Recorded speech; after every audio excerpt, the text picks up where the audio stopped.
Sa number 2,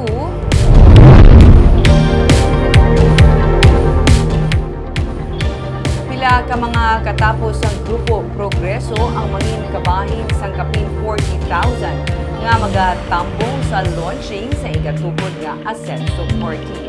May report si Nico Delfin.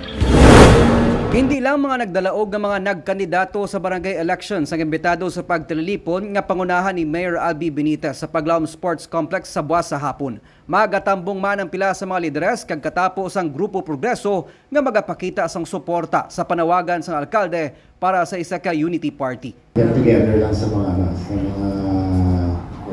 supporters, considering it's been a successful barangay election. So, get together.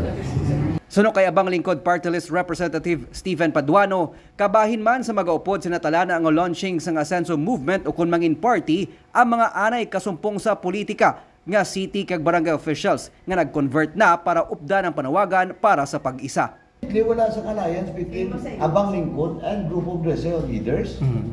Ako man, sa mga sinong pang-leader sa Group of Progreso. Hindi expect niyo man siya po? Hindi, wala. But you expect Group of Progreso ma-join sa inyo, yung members? Former members na din. Sigurado. But that is already in preparation for 2025. Ha? Hindi yan. Actually, ang pagtipon ginatingwaan ta kay Unify Bacolod City through Mayor Albi. Now, ang ambal din namon depende sa kung sino gusto maupod for as long as he believes in the direction being set by the party which is led by Mayor Albi.